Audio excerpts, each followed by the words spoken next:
Le jardin d'Éden.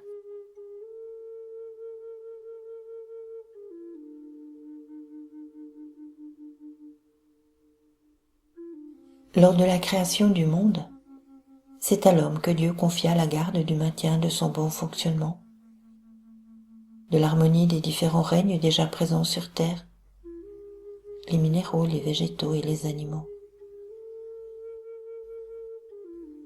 L'homme étant celui à qui était confiée cette tâche, Dieu demanda à tous les êtres déjà créés de se prosterner devant lui.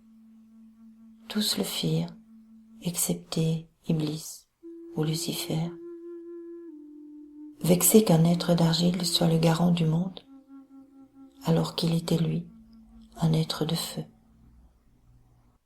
Il demanda une faveur à Dieu avant d'être chassé du paradis.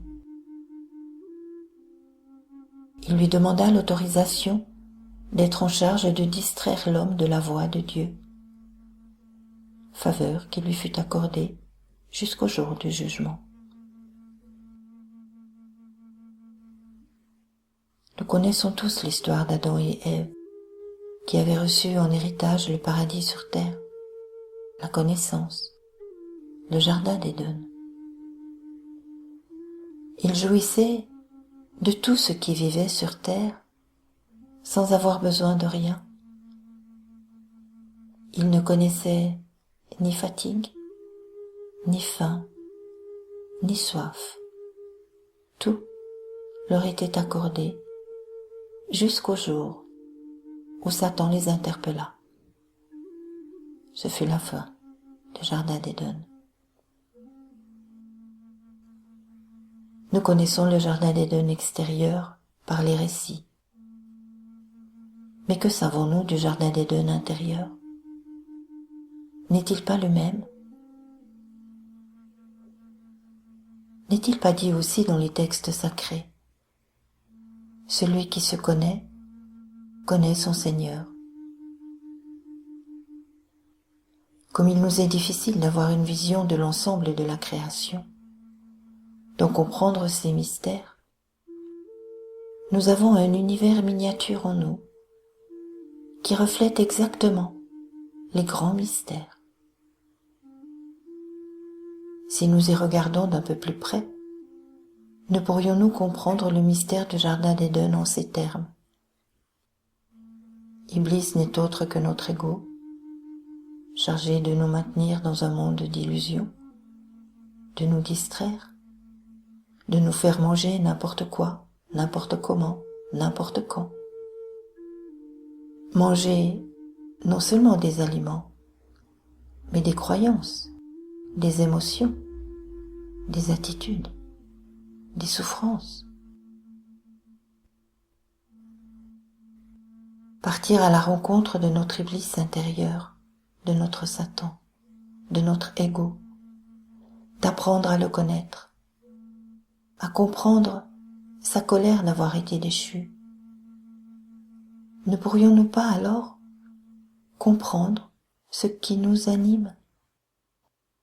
Ne pourrions-nous sortir de nos prisons émotionnelles, psychiques, spirituelles, de nos douleurs physiques, des maladies, des croyances erronées que nous prenons tout pour parole d'évangile? Ne pourrions-nous retrouver alors ce jardin d'Éden? Rien n'est perdu à tout jamais. Il nous est possible à tout moment de revenir à la conscience du début des mystères.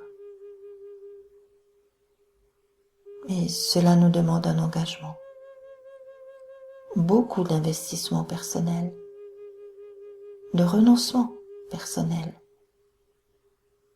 de pratique et de sincérité.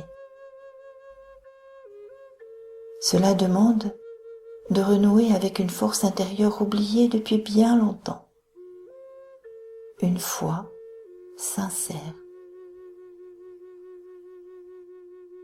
une capacité à s'en remettre à la force d'amour divin, comme un nourrisson s'en remet à l'amour de ses parents, une confiance absolue que nous ne serons pas lâchés. Cela demande une intention sincère, du fond du cœur, de retrouver sa maison, sa sagesse, son amour, son pardon. Tout cela nous concerne nous-mêmes.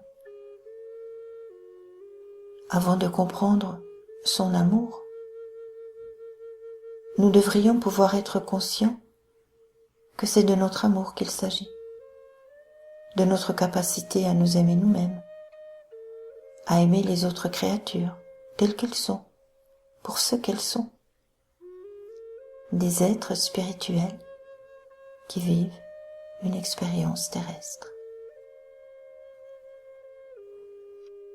Comprendre notre amour revient à accepter et être conscient que nous sommes issus de l'amour infini de Dieu, que nous ne sommes en rien séparés de lui ni des autres créatures,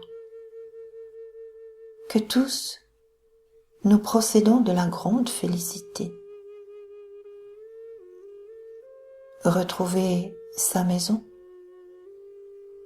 c'est devenir conscient qu'elle est en nous, puisque nous sommes issus d'elle et constitués d'elle la grande félicité.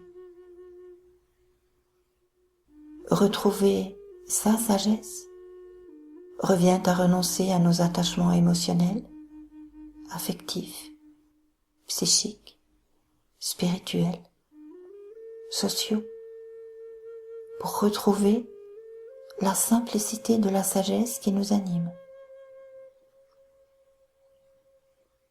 Et retrouver son pardon revient à nous souvenir et agir par don d'amour envers tous les êtres, quels qu'ils soient.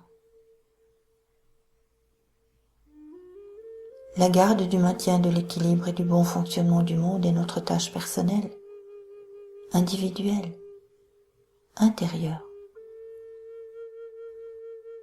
Si tous nous retrouvions sa maison, sa sagesse, son amour et son pardon en nous-mêmes, alors nous pourrions retrouver et vivre le jardin d'Éden au quotidien, en nous, et pour les bénéfices de tous.